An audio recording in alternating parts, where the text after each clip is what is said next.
Hey there, fellow adult collectors. Welcome back. David E. on here with another open discussion about the toy industry today, focusing on Funko by request. Actually, I've gotten tons of requests to talk about Funko and the Funko industry because there's a lot of people with a lot of questions about them. And if you've seen me do these types of discussions before, you can think of me as like Mr. Spock. I take all the emotion out of it, I take the feelings out of it, and I just look at what I see and compare that to my own experiences as a collector, as someone who's done dealing and trading all the way back to the late 1980s. I've been doing this for a long time. I've seen a lot of things, and I can put a lot of connections together that a lot of people just don't or won't make.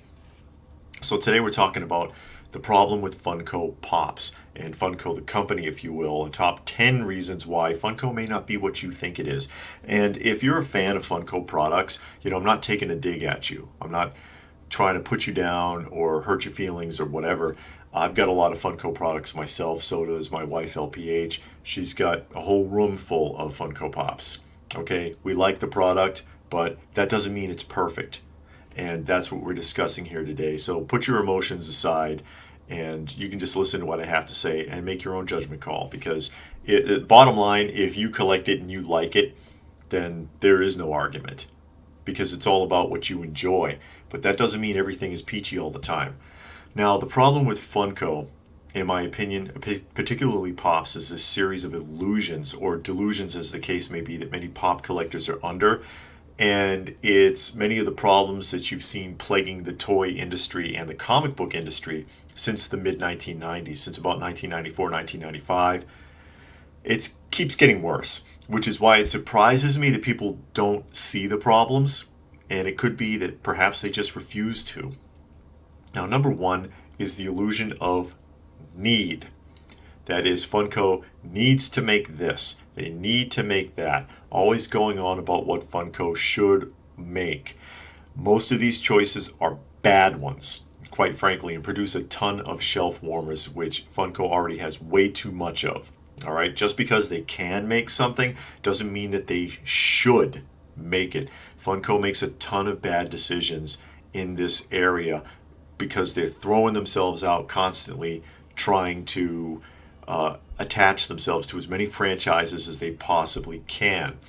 It's the same mentality that bankrupted the original Mego back in the day and has them kind of on the chopping block now. The new Mego, which I just did a discussion of last week.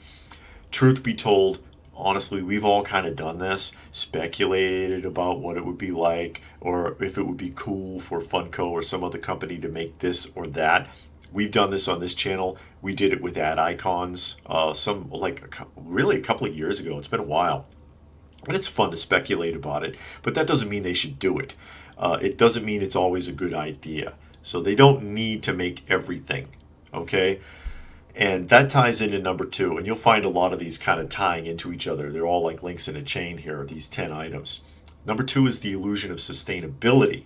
The often made claim that having so many franchises will keep them going indefinitely and they'll never run out of ideas. Funko's already kind of run out of ideas. They ran out of ideas a while back, and that's why they keep trying to come up with new things. The big one right now is the soda can bit, because they know that 90% of their income is coming out of Pops.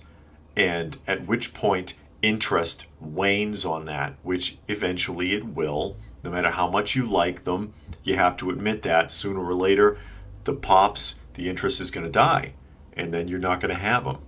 And when that happens, they'll end up closing their doors if they don't have something to back it up. So they're already kind of ideas, and having a bunch of franchises that they're connected to isn't going to save them. It's not going to save them. As a matter of fact, they're already in trouble with most of those franchises because from the industry's perspective, they're overpaying by an average of 15% on the franchises because the franchise holders don't like Funko. There's a problem without getting into that too much. They don't trust Funko really, and so Funko overpays to hold on to these franchises, which means they're not making as much money as you think they are. You can't look at the gross of sales when you sit there and say, oh, Funko made $500 million, Funko made $600 million. It's the net numbers that you need to look at, and those net numbers aren't that great.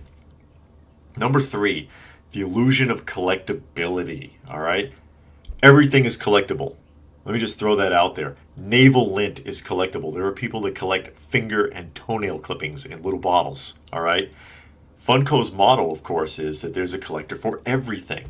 Technically, that's true. I just established that. Problem is, there's no guarantee that every collector of whatever type of franchise or whatever interest is going to want or even like pops. As a matter of fact, I've spoken to several collectors, action figures, vinyls, whatever, that dislike Funko products intensely for whatever reason.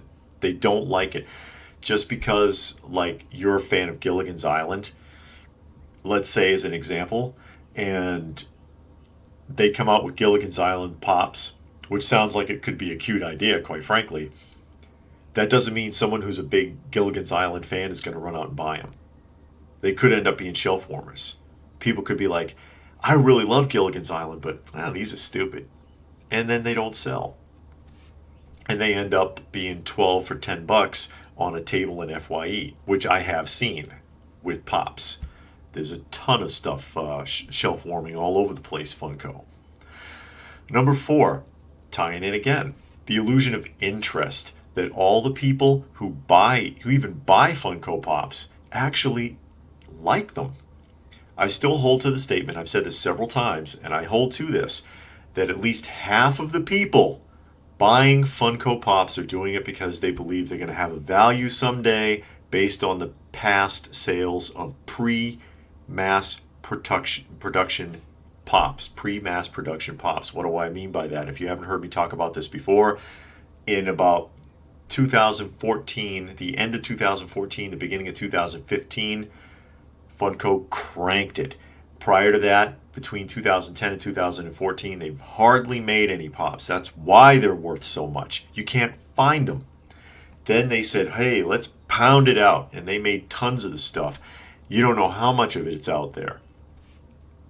And because those older ones hold a value, they believe that all of them will. And it's not true. We've seen many franchises that were making big money fail. Kenner starting lineup, Playmates, Star Trek figures, the original McFarlane Spawn figures, and so on. I could go on and on. They were making big money once upon a time. Now they're sitting in the dollar bins, mint on the card, under dealers' tables at every convention and still not selling. Ties into number 5, the illusion of value. The idea that thinking that pops are going to be worth something based on the fact that the original pops, just talking about this, which were all produced in very small numbers, have a sustained value, and using that to justify the possibility of value on mass-produced modern pops that can't even hold their retail values anymore.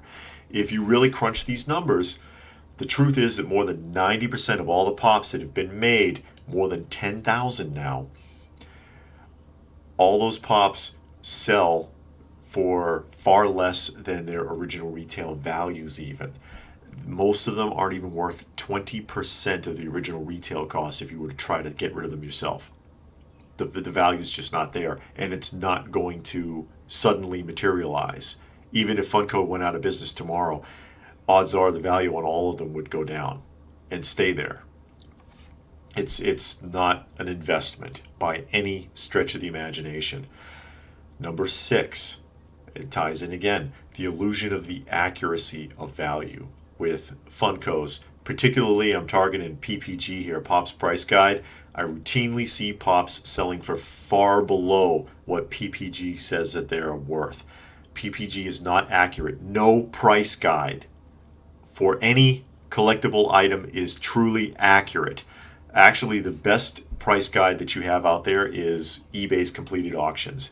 If items are available and they're selling, and you look at completed auctions, that's where you're going to get the best pricing from. And I've actually even had this argument with dealers, pop dealers, who are like, oh no, you can't go by what eBay says. eBay's the one selling them. Okay, yeah, you can go by that. If Pop's Price Guide says something is worth $100 and it's selling on eBay for $50, it's worth $50. I don't care what PPG says. You can't trust the values on these things. Number 7, the illusion of old being new. Funko has this habit of rehashing the same formula with new product, and people don't seem to catch on. They do the same things over and over and over again, even with different products, and the bulb doesn't go on for people, and I'm shocked by this. Right now it's the soda cans. The big draw is, of course, that you can't really see what's in the can, so you can't find the chase easily, and that's how they're selling large numbers of these right now. But for all intents and purposes, everyone I've spoken to is only interested in getting those chases, which we've seen this before, haven't we? And they don't even really honestly like the figures. So why are you buying them? Why are you buying them, folks, if you don't like them? Because you want those chases for the sake of there being a chase, but now you got a chase you don't want either. You're going to end up with a bunch of figures you don't really like, and then the values are going to go down, and you're going to have a hard time getting rid of them after you spent all that money. It's the same thing Funko always does. You've seen them do it with Pops. You've seen them do it with the Pez. You've seen them do it with Dorbs. It's the same formula. They did it with the Savage World, which one was it? The Mortal Kombat with chases, right? Put the chase out to create an artificial demand interest, and then when people lose interest, the chases lose value just like the regular figures. You can't give them away. Nobody wants them. Number 8, tying in again, the illusion of originality. This is where I'm going to hurt some people's feelings, but it's the truth, and you can look these up for yourself. There is nothing original about what Funko does. It's all been done before. Pops are popular, but it's been done. They're caricature figures. That is, figures with an oversized head and a little teeny tiny body. The innovator of this actually was Remco in the 1960s. Remco made caricature figures of popular television and celebrity personalities. They did the Mamas and the Papas, they did the Monkees, they did the Beatles, they did the Addams Family, they did the Munsters. You get the idea. Big, silly looking head, little tiny body figure, vinyl figure. It's been done. Mattel's done it. Kenner's done it with the Blythe doll, most famously. Product People made caricature figures. I've got a big collection of Product People. Those were made in the early 70s. It's all been done before. Even the new soda cans. And it took me a minute to make the connection when they first started coming out with these soda cans, and I was looking at them and I'm like, where have I seen these before? Where have I seen these, Funko? And the bulb came on, and I mentioned it in the last weekly roundup that we just did. Sutton and Sons, Sutton, Sutton and Sons, made identical figures in the early 1970s that were sold in cello bags, about so big, vinyl figure, did the Banana Splits and Casper and characters like that. They're very hard to find and they're very expensive. This looks exactly like those. That's where they got the idea from. Number 9, the idea that Funko is going to last forever. No company lasts forever. They just don't. We have seen some real giants in the industry, I just named a few, fail and close up shop or get bought out. Ideal, Remco, Galoob, Kenner, who had the Star Wars license, for God's sakes, and ended up getting bought out by Hasbro. Funko's not going to last forever.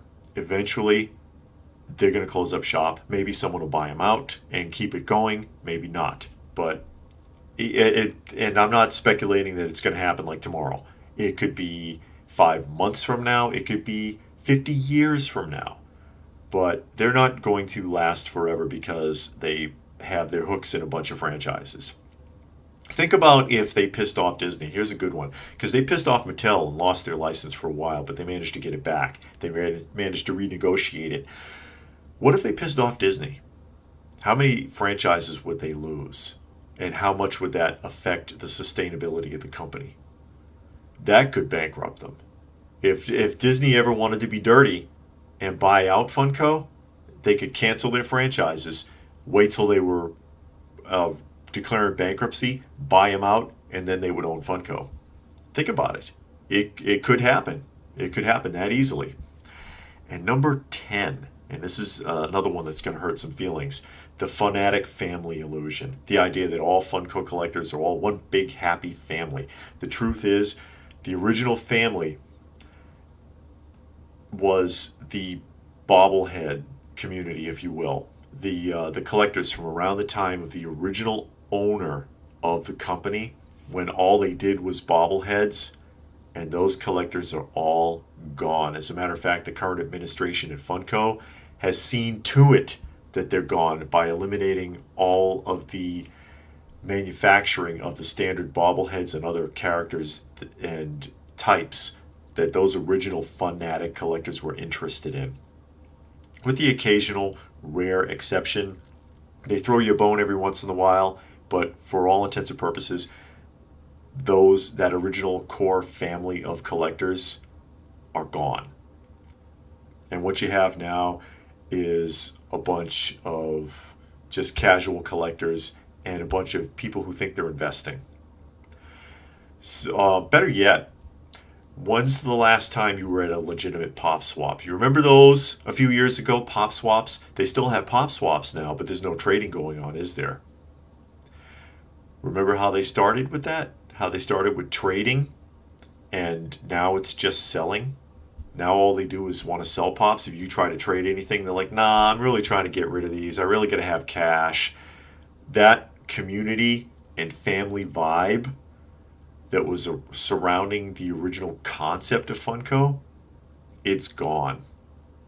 There's no Funko family anymore. And a lot of these communities, they're not as tight-knit as they like to come off. The community theme, again, it's been eliminated by corporate Funko, but they like to maintain that illusion because it's just good for business. And they are in business to do what? Make money, not to coddle you, not to be your friend, not to make a family out of you and reach out to you. They just want to maintain that illusion long enough to make as much money off you as they can. They have to, because they're publicly traded. If they don't make enough, they're finished. They're finished. That becoming a publicly traded company could be one of the biggest mistakes they've made. But that's all open to speculation. Like I said, that's just my opinion based on what I've seen and based on my personal experiences buying, selling, and trading for decades in various forms of toys and comic books and action figures. I love the stuff. We do a lot of that here. And I just wanted to share an honest discussion with you. So you can tell me what you think. You think I'm right? You think I'm wrong? Do you have any other points yourself? That's all fine. Let me know in the comments section down below. I just ask that you be civil about it and make an actual point. This is a huge problem that I've had with Funko collectors in general, is when I talk about stuff like this, my typical response is, you're an asshole, instead of giving me an argument as to why I might be wrong about something. Give me a legitimate argument if you have one. Or if you think there's something I could have said, something I could have added, something I missed. Hey, it's all fair in love, war, and collecting. Let me know in the comment section down below. Please do give the video a thumbs up if you get where I'm coming from.